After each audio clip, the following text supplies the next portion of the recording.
I am the Director of Development for the Institute for Humane Studies, and I am delighted to welcome you to today's crucial conversation.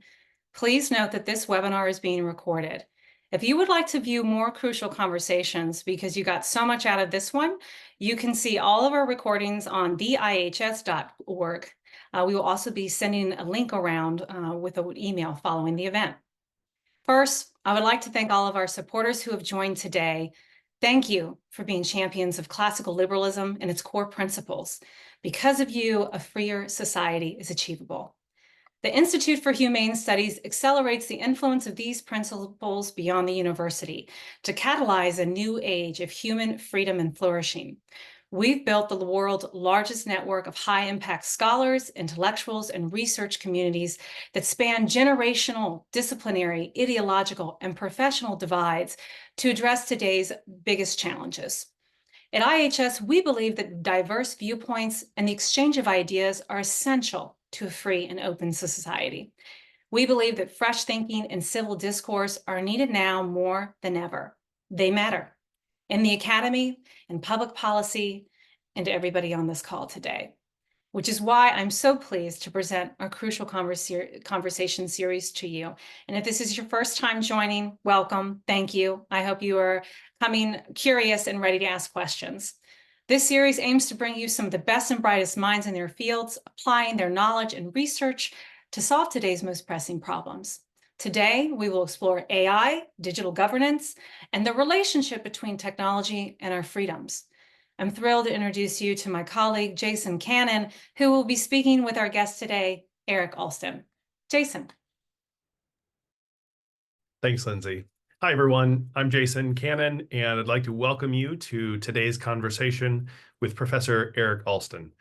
We are really looking forward to this discussion. As a complete technology nerd, I'm very excited because if you've wondered how all of the technology that fills our front page news these days, so think of AI, blockchain, cryptocurrency, and all the rest, Eric is the person to talk with. Professor Alston is the faculty director of the Hernando de Soto Capital Markets Program in the Leeds School of Business at the University of Colorado Boulder.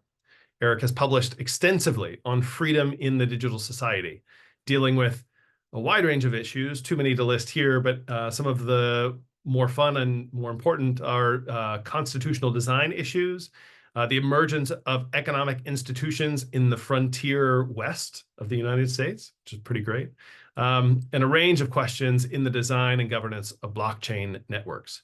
We're lucky to have him here with us today to talk about all of that and more.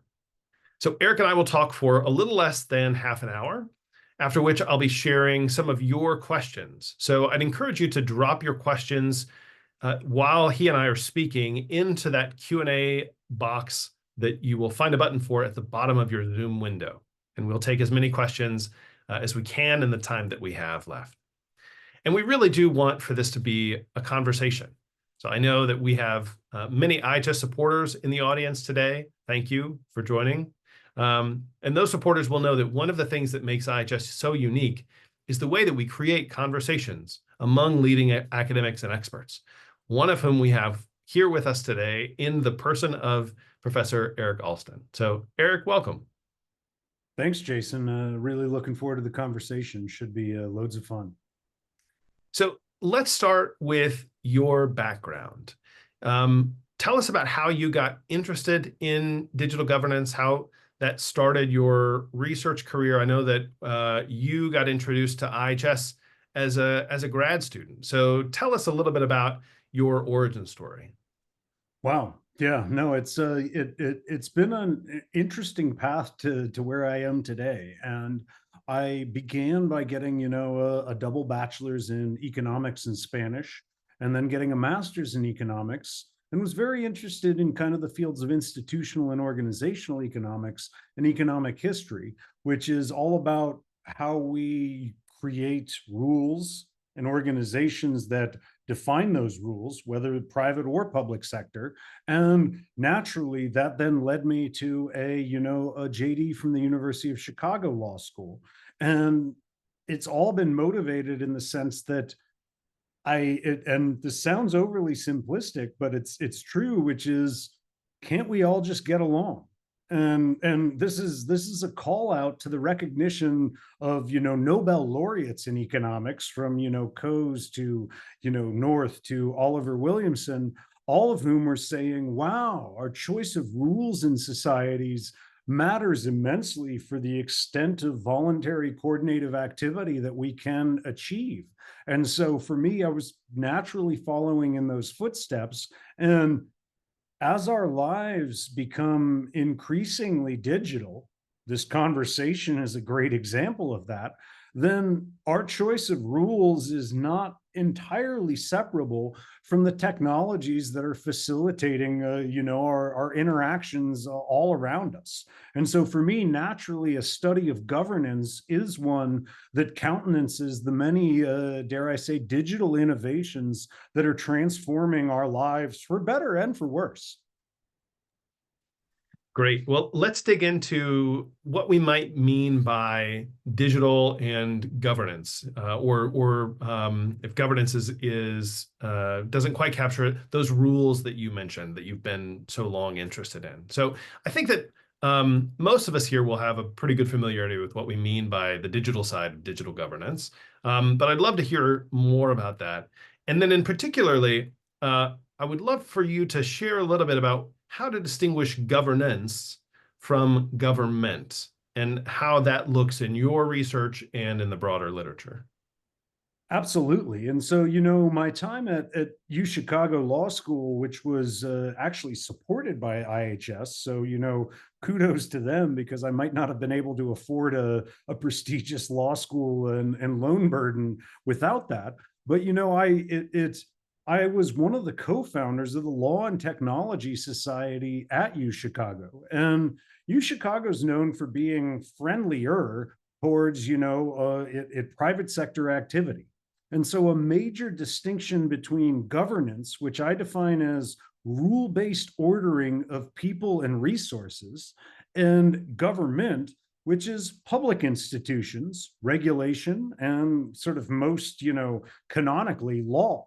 And so how I would disambiguate the two is, our institutions of property and contract are often called economic institutions. And the namesake of my program, as well as the Nobel laureates that I already referenced in sort of the study of economic institutions, argue that, private economic institutions really matter for the extent of social flourishing that a society can enjoy. Granted, some of those are backstopped by the, credible threat of court enforcement if a contract breaks down, if a particular organization goes bankrupt in pursuit of what it's trying to produce. But nonetheless, there's a major distinction between what I would call governance, which is all of our choices and rules and how we determine their outcomes, and government, which articulates both regulatory authority as well as laws governing outcomes in society. And to me, it's fairly simple, which is to say, we have many, both network platforms as well as, novel forms of association, like those facilitated by blockchain networks. But ultimately, those private organizations are articulating rules that people voluntarily opt into. That's distinct from the public institutional backdrop that is, on many margins, enforcing those under threat of penalty. So a contract breaks down and we bring it to the court, or an organization goes bankrupt and we need public resolution of the various, claimants as against that organization after the fact. And so to me, the big distinction between government and governance is a broader bucket, which includes all of the means, private and public, that we might have to achieve our coordinative purposes. And so that voluntary quality that you just mentioned as being so important to governance, what does that tell us about the relative pros and cons of taking a governance-based approach versus a government-based approach to some of these more thorny questions? And so to me, contracts are limited in practice to the people who opt into them. And so Similarly, we choose to work at our places of employment. We choose to buy one product over another. And we actually have a great range of choice in employment as well as in the goods we consume. And so that means I prefer, all else equal, private economic institutional choice, simply because it tends to be more closely tied to the individual choices. And, at the grocery store, whether you buy cereal or, if you're like me through my, mid-20s, late 20s, a candy bar, because you love your candy, it effectively, that is up to the individual consumer, the individual person providing their services on a competitive market. And so ultimately, I think the diversity of institutional scope that's available in private governance is more closely tethered to individuals' choices and subject to a level of competitive governance that we shouldn't underappreciate in terms of the outcomes for those, subject to it. And so even my employer, knowing that I have choice in employment, they're constrained in terms of what they can subject to me by that very reason. If the terms of employment are better elsewhere, I will go and take them. And therefore, there are important disciplinary forces on private governance solutions that are not present in the public sector context. So governance is about rules. But when it comes to especially innovation, rules, as we know, can often get in the way, right? So how should we be thinking about the trade-offs between, on the one hand, needing rules to create order and stable expectations and all the rest, with, on the other hand, freedom to innovate and to be as creative as we need to be? And I mean, you've hit the nail on the head, which is it's to be forced to ask for permission ex ante too often, or specifying the channels by which innovation can occur, or requiring a license for things that are not especially risky, the sort of storied hair braiders that the Institute for Justice successfully defended. It simply stifles, to me, human creativity and the possibility for innovation. And investors are concerned about regulatory liability or, certain avenues of expansion being foreclosed by regulatory diktat. And so for me, we should be careful to too closely circumscribe what, to me, at its essence, are transformative technologies. What do I mean by that? Well, any technology that's sufficiently adopted in a particular human society, it's due to the fact that it's facilitating the intent of the individuals that are voluntarily adopting it. The internet, automobiles, the telegraph, you name it. Go back to the printing press if you want. And ultimately, any transformative technology spreads like wildfire because it facilitates the intent of any human that chooses to adopt it. And naturally, though, people can mistake a technology for being good or evil. And it's the human intent underlying it that are ultimately, that determine whether or not the outcome is good. Anything that radically facilitates the application of human intent to a complex and uncertain world will both facilitate wonderful human intent, as well as, to the extent it is present, malevolent human intent. To take but one example, the telephone enabled me to call my grandmother across great distances and remind her that I loved her. And it similarly facilitated those with highly criminal intent to contact one another and talk to one another despite not being physically present with one another. And so to me, this goes all the way back to Adam Smith's theory of moral sentiments, which was arguing, that actually the principles, the morals, the ethics that underlie our intent are fundamental in determining the extent to which we have good or bad outcomes in society. So let's dig into one specific issue that has been in the news for the past several years and has exactly that sort of dynamic. that you just talked about. So let's talk about crypto, which is something I know you've done a lot of work on, something that I know a lot of the audience will be interested in, maybe will have had some investments in. How does that dynamic of, on the one hand, managing the risks, but on the other hand, allowing for innovation, how does that play out with cryptocurrency? And so it's a great and salient example, and as you noted, one that that I've published on. And so for me, I think it's no different than cash, which the elderly, minorities prefer to pay in cash. And if you look at the history of the treatment of minorities by certain financial institutions, you might well understand why they're skeptical of placing all their eggs in one basket. And so this is a form of governance of digital networks that means no one person can shut down the network.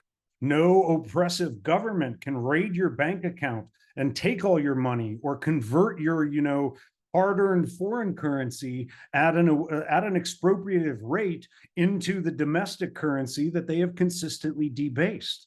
And so unsurprisingly, these networks are very popular in nations that are far more oppressive than the United States.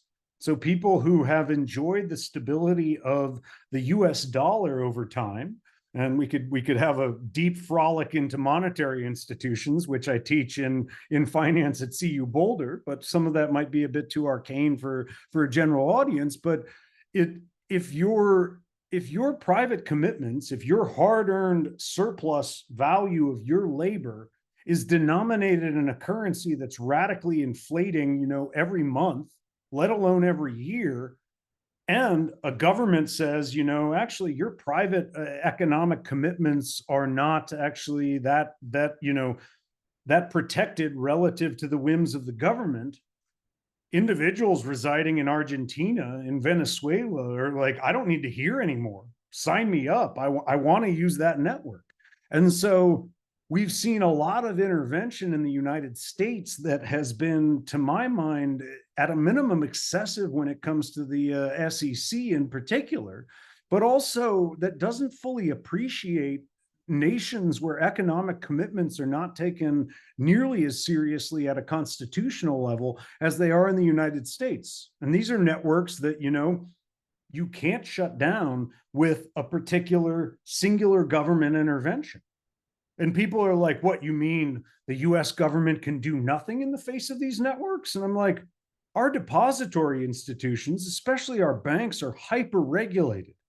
I go to purchase a vintage receiver from a farmer, speaking of the elderly that like cash, outside of Greeley, Colorado. And he's like, no, I will only take cash. And I go to withdraw $800, and the bank says, you need to file a report for what you're going to do with that money. I'm like, are you serious? For $800? They're like, yep. Under this new executive order from Biden, you actually, anything over $600, we have to report. And so ultimately, I'm like, we can debate, and probably should, as to whether or not we need to be reporting every transaction at that relatively small level, especially in this inflationary age. But setting that aside, show me how you're going to park ill-gotten gains that you somehow obtained on a cryptocurrency network inside our hyper-regulated jurisdiction. And to my mind, we're not actually enforcing what we say we're enforcing.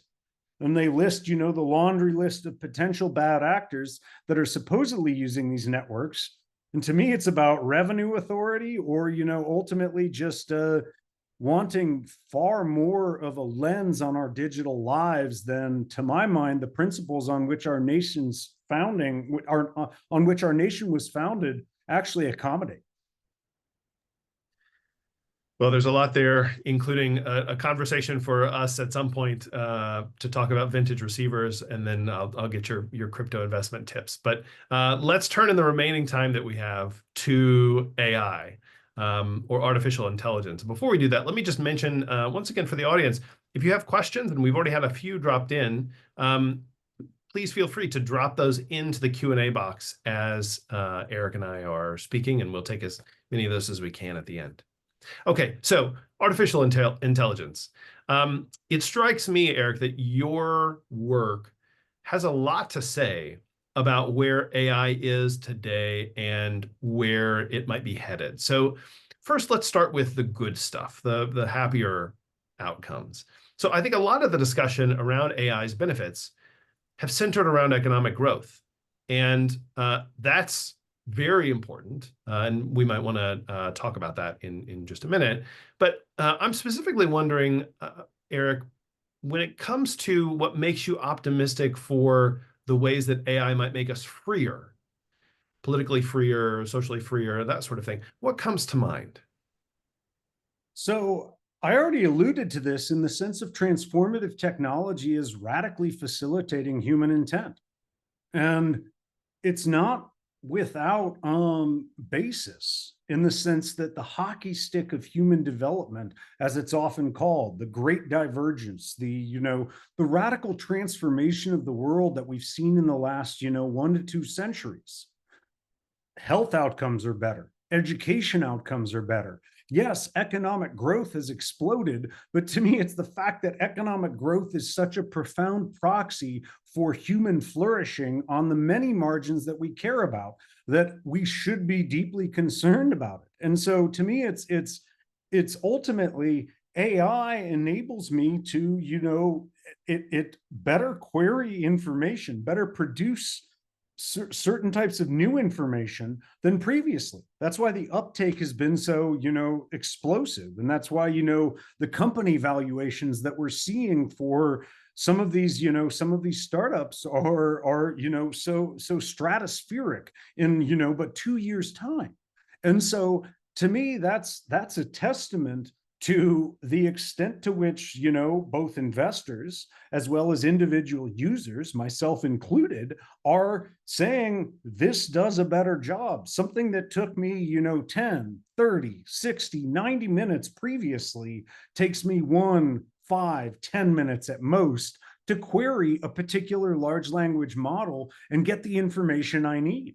And so it's to me the radical level of adoption that we're seeing, both at the investor and therefore startup level, but also the individual user level, is a testament to the fact that it facilitates human intent at a transformative level. And the reason I referenced all of the health, education, human productivity outcomes that are associated with the hockey stick of human development is, to me, that's why we should care about technological progress, not because it enables us to have a new gadget, but because that gadget facilitates all of the beautiful human intent that on net I am optimistic about, precisely due to that arc of human progress that we've seen over the past 1.5 to 2 centuries.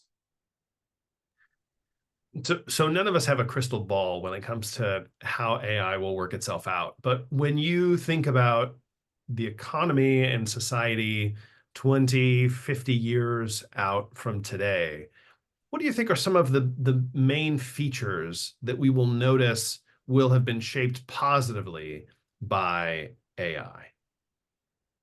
So my first answer, and then I'll get more specific, my first answer is a bit of a fudge, but other than the, seemingly crazy, often laughed at science fiction authors 50 years ago, when you look at that period of change, the internet, our ability to have this conversation.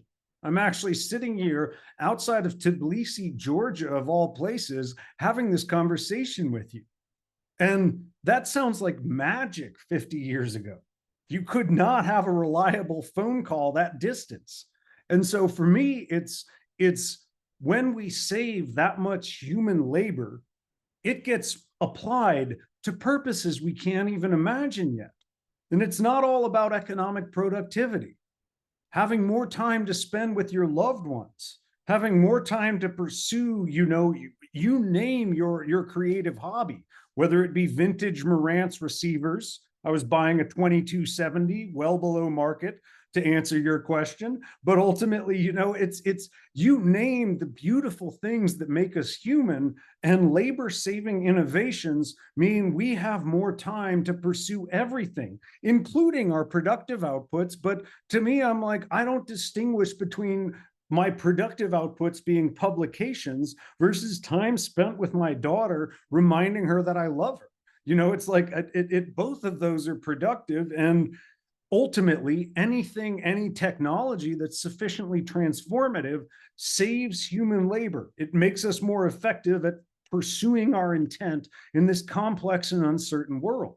And so for me, that's my general answer. At a specific level, there are still pretty repressive regimes in the world, and they prevent their citizens from feeling safe in their own individual efforts in society, being persecuted for being a particular ethnic minority or of a given gender. And so ultimately, to me, having access to a source of information that, and I've heard a lot about hallucinations, but a lot of the AI models that I've been using in recent months, they provide sources directly in response to this deficiency that the early models were creating. And so they both say, hey, in a few sentences, a few seconds after you put in your query, here is an answer summarizing this, but also here is here, check the sources. Here are the links to what produced this information. And so ultimately, I'm optimistic for that very reason. And a recent AI that I've been using called Venice actually enables you to create an encrypted hyperlink that you send to someone to then say, hey, check this out. Look at this answer. And it's a literal replication of the query you made, including sources, that's end-to-end encrypted to the person you send it to. And so to me, I'm like, that's the application of several technologies, not limited to AI, that are, going to reduce the level of oppression that we see. To my mind, hopefully will topple autocratic regimes that believe they can prevent their citizens' right to access information that's publicly available. And to my mind, the world will be better off as a result. Mm. So we have time for one more question for our portion. And so what I'd like to end on is this. So we've come a long ways in just this part of our discussion, from rules and how they work and how they fit into governance to some really cutting edge AI. So what I'm wondering is, and what I'd love for you to think out loud on, is to share a little bit about how classical liberal insights can be used to give us a better future for AI. What are the ways in which we might apply the insights of people like Smith, like Coase, whom you mentioned? Elinor Ostrom comes to mind when it comes to these sorts of rules. How can those kinds of insights be used for the rules that we apply to AI going forward to make sure that the beautiful future that you've just sketched can be made a reality? Well, I'll start with Smith's theory of moral sentiments, which to me is, it's important that we be moral and ethical humans in the application of our intent to the world. And so therefore, that is to me the best surety that technology will yield the kind of social welfare enhancing benefits that I've been alluding to. And it's also the best defense against, to me, misguided interventions that, a la Coase, simply increase transaction costs for those trying to access transformative technology. And I want to give just an example. So I was giving a podcast on different governance primitives, which is specific institutional design solutions. Ranked choice voting was the thing that I was presenting on. And I'd just gotten a free trial of Google's Gemini. To be clear, we do not use ranked choice voting except in some municipal elections in the United States. So I said, give me a review. I was cribbing. I was, again, using AI to shortcut. in a beneficial way and wanted to say, remind me of the historical origins and a few contexts in which it's applied. Shorter point is, this has nothing to do with the current presidential election in the United States. And Google's Gemini says, I'm sorry, I can't answer political questions right now. I'm like, you literally can't like differentiate between me as a researcher asking for a history of a particular political institution, and somehow Google's Gemini might supply me with like bad political information, and they're so scared about that they're like, nope, shut down any political question of any valence whatsoever. I immediately flipped to my open source AI, Venice, that I already alluded to, and there was my answer. And there's something very interesting lurking in the open source option that's based on Meta's Llama. And Mark Zuckerberg has gotten a lot of flack from the more sort of regulatory friendly types in this context for releasing it open source. But to me, open source software is akin to speech in the digital age. And there are very frightening precursors to what we might see in terms of hyper precautionary interventions when it comes to AI models in terms of making them open source. I'm alluding to certain enforcement actions against developers of open source privacy software on cryptocurrency networks. The initial developer of that open source software was detained for almost 6 months without being charged in Europe as a result of releasing that open source software. And so I think Zuckerberg is actually being pretty courageous in releasing this, but it also has a deep implication for what we can even do at a pragmatic level. The cat is out of the bag. The software has been released in ways that both friendly as well as unfriendly nations alike have access to. To me, that's always been the case with software. And so the ability to reverse engineer software that's operating in a local or even in a localized to your nation's network sense is pretty considerable. And so for me, the best way to prevent the negative outcomes that are a potential of technology, I alluded that with the criminals conspiring over the telephone. But the best way to prevent that is to enable its development in jurisdictions where I believe they are more often than not fundamentally ethical people pursuing their beautiful human intent under a regulatory environment that's not absent, but is one that also enables the recognition of harms after the fact, as opposed to a belief that we can just forestall any negative outcome by ex ante regulating it. And to me, I'm like, the messiness of human intent as mapped to any complex system tends to exceed the foresight of institutional designers, including regulators. And so I'm like, we have a well-regulated and very robust jurisdiction that we exist in that enables for any harm to be meaningfully redressed after the fact. And so open source is out there. The nations that we're more skeptical of have access to it alongside individuals. And rather than regulating away the ability of researchers to remind themselves of the history of a voting institution, that's a great example of how the precautionary principle can lead us to just stymieing a lot of productive human activity in the pursuit of outcomes that we can never fully foresee anyway. One of the things that I'm hearing there is the epistemic humility that I think is really at the core of classical liberal thought as well, right? Acknowledging that we don't know everything and that sometimes that means allowing for messy things to happen while we work out the system. And that's an important part of discovery. Absolutely. And to me, I'm like, we can regulate the harmful materials, their ability to even enter our, society. And so it's like, on some margin, learning about how like a nuclear bomb is constructed is not the source of that harm. It's the ability to obtain radioactive fissile material.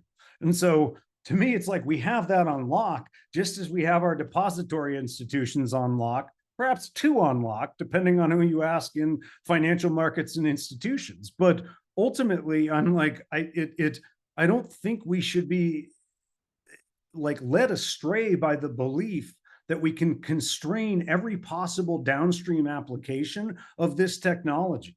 Instead, we have to rely on what we already know and have in terms of governance, both at a private as well as, an ex post public institutional level. Well, Eric, that's all the time that we have for this part of the conversation. So thank you. And I hope that the rest of the audience will join me in a virtual round of applause for Professor Alston. So we're going to move in just a minute to the audience questions, and there is still time to put those in at the bottom of your screen. But let me just note that IHS is hosting this conversation today because we are engaged in the very project that we've been discussing here.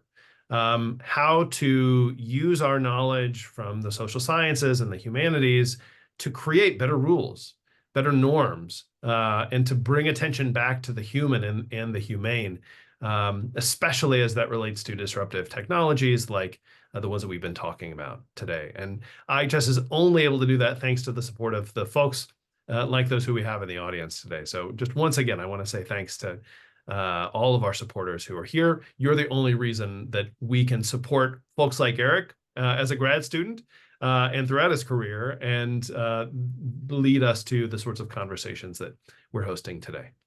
All right, so Eric, we've got a whole bunch of questions from the audience. We'll try to get through as many as we can. The first comes from Stephen, who wants to know, first of all, what the governance in ESG means in relationship to the sort of governance that we've been talking about so far.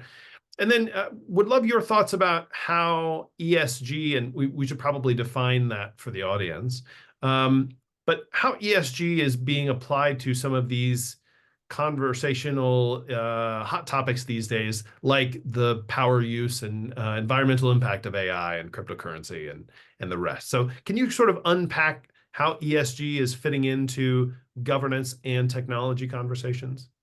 Yeah, and I mean, I'm not anti-environment, sustainability, and certainly not governance. At a broad level, I consider myself a scholar of governance. And ultimately, I think we recognize problems and we try to resolve them. And so we didn't have an understanding of the environmental consequences of some of our economic pursuits until we developed enough scientific understanding to actually measure or we grew to a level that negligible externalities became non-negligible over time. And so ultimately being able to, it can internalize the costs of our production is what I see as both essential to environmental outcomes and, in terms of social outcomes, those are fundamentally, if you want some are the province of the government. That's a bit afield of this conversation, which is is every harm from in terms of social inequality resolvable by government intervention?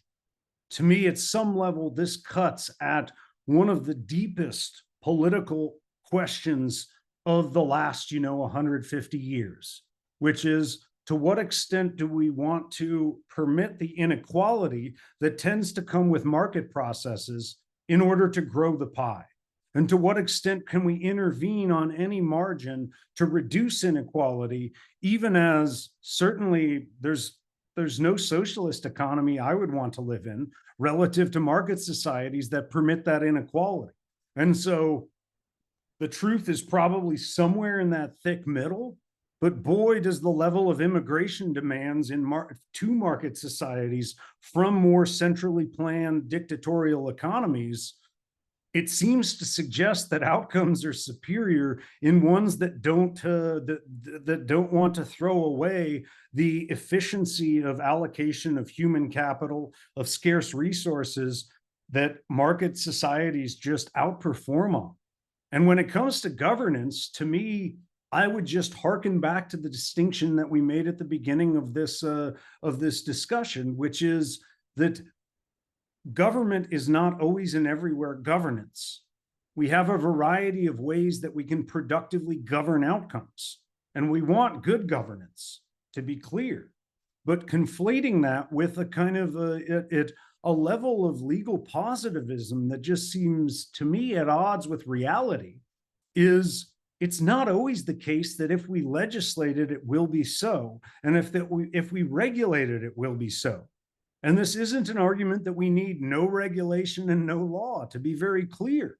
But it's one to say that our public institutional tools are applied to the domain of private choice, the choices of both private organizations and individual consumers on the market. And so for me, good governance is a very complex blend of those two things. And hitting the balance right is it's hard at a minimum. Knowing it ex ante is impossible, pursuant to the epistemic humility point that Jason already raised. And so that's my sort of brief survey of what those prongs mean to me in practice, even as, it all else equal, I want more people to have more. And I do associate that with market societies that do permit some measure of inequality associated with individuals' pursuit of their own ends in a complex and messy reality. I'm going to squeeze in one last question before we close here. So it's because it's related to this very point.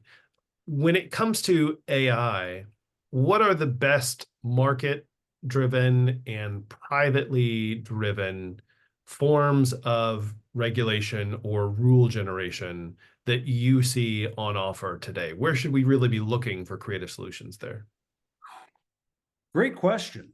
And I'd fall back to the ability in our society to redress harms after the fact, simply because this technology is so new. What do I mean by that? Well, referencing good governance or, standard setting, what are best practices when it comes to a new technology? And in my mind, history is one of often when we have legislation or regulation associated with best practices in a particular industry, it follows, to me, a messy process, and it's one that involves crises, which is to say we innovate in a particular area and more people want it. Access to the corporate form, large scale, abstract financial instruments and, complex derivatives built on the back of them.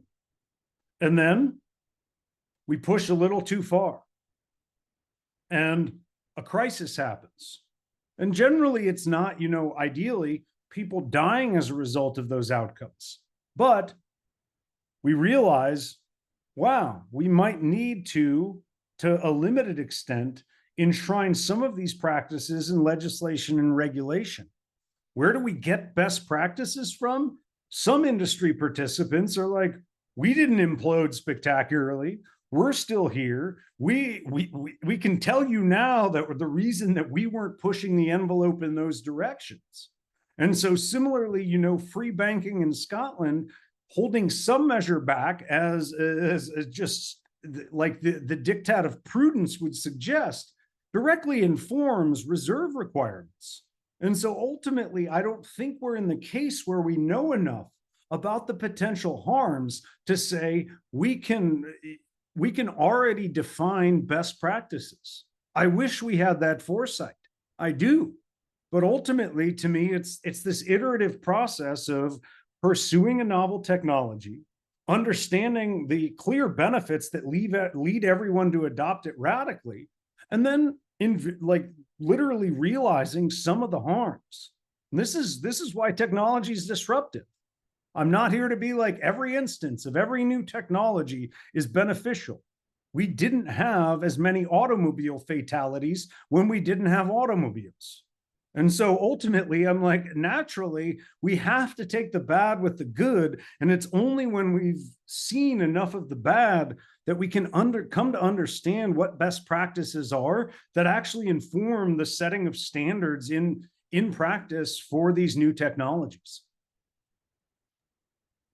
Well, Eric, I think that's a great place for us to end on. I'm afraid that's all the time that we have. So thank you so much. For everybody who's joining us, as Lindsay mentioned at the beginning of the call, today was just part of an ongoing series of virtual conversations just like this one. And if you enjoyed today's conversation, I hope you'll watch your emails for the details of our next discussion.